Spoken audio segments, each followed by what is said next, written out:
Pelayanan yang diberikan oleh organisasi penyelenggara pelayanan publik, dalam hal ini pemerintah, kepada masyarakat atau organisasi lain yang membutuhkan pelayanan dengan memperhatikan kepuasan yang diterima oleh penerima layanan. Pelayanan yang diberikan adalah penyediaan barang atau jasa publik. Barang atau jasa publik tersebut memiliki sifat rivalitas dan eksklusivitas yang rendah, yang berarti barang atau jasa publik tersebut dapat dikonsumsi secara bersama-sama tanpa mengurangi manfaatnya. Terdapat beberapa prinsip-prinsip pelayanan publik.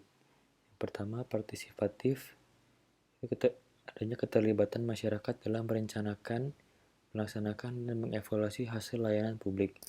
Transparan, adanya akses informasi yang lengkap terkait pelayanan publik. Responsif, mendengar dan mematuhi tuntunan dari masyarakat. Tidak diskriminatif, mudah dan murah, efektif dan efisien, aksesibel, mudah dijangkau oleh masyarakat, akuntabel, ada pertanggungjawabannya, dan berkeadilan, melindungi kelompok rentan saat menghadapi kelompok kuat.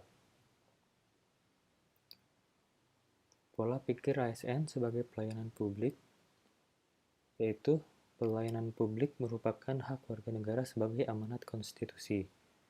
Pelayanan publik diselenggarakan dengan pajak yang dibayarkan oleh warga negara. Pelayanan publik diselenggarakan dengan tujuan untuk mencapai hal-hal yang strategis bagi kemajuan bangsa di masa yang akan datang. Pelayanan publik memiliki fungsi untuk memberikan perlindungan bagi warga negara.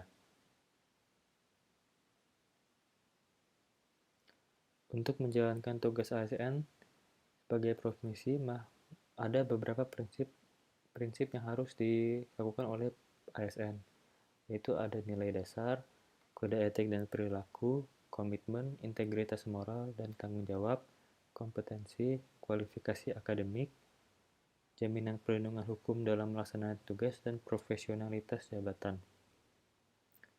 Dengan begitu, ASN akan berkontribusi untuk selalu meningkatkan kualitas pelayanan publik.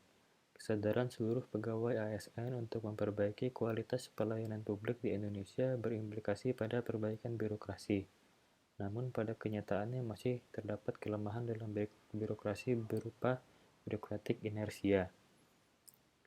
Untuk bentuk birokratik inersia ini adanya penggelembungan organisasi, duplikasi tugas dan fungsi, red tape yaitu menimbulkan potensi suap untuk mempermudah proses birokrasi yang berbelit, konflik kewenangan, KKN, dan enggan melakukan perubahan.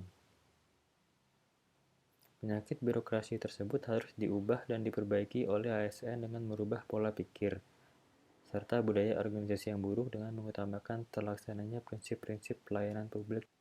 Untuk memenuhi pelayanan publik yang baik, untuk tercapainya pelayanan prima harus memenuhi prinsip responsif terhadap pelanggan atau membangun visi dan misi pelayanan, menetapkan standar pelayanan dan ukuran kinerja pelayanan, pemberian pelatihan dan pengembangan pegawai terkait bagaimana memberikan pelayanan yang baik, memberikan apresiasi kepada pegawai yang memberikan pelayanan dengan baik. Untuk membentuk budaya kerja yang baik, maka sikap perilaku ASN harus memenuhi semangat, berkembang, proaktif, tanpa curiga, sabar, tidak mengada-ngada, dan tepat waktu. Dalam etiket pelayanan, harus ada beberapa etiket yang diperhatikan, yaitu sikap atau perilaku. Sikap perilaku yang harus diperhatikan adalah sopan, hormat, perhatian, kooperatif, toleransi, akrab, dan menguasai diri. Dan itu bentuk etiket yang harus diperhatikan adalah ekspresi wajah, penampilan, cara berpakaian, cara berbicara, cara mendengarkan, dan cara bertanya. Dengan praktik etiket pelayanan ini, diharapkan ada manfaat yang dapat diterima, yaitu komunikatif, di mana pelayan publik akan semakin mudah untuk berhubungan baik dengan setiap orang dan pandai membaca situasi. Lalu atraktif, yaitu mampu mencari bahan pembicaraan tanpa melukai perasaan pihak lain. Lalu respectable, menghargai orang lain dan tidak menuntut untuk dihargai orang lain. Lalu ada self-confidence, memupuk kepercayaan dan keyakinan pada diri sendiri dalam setiap situasi.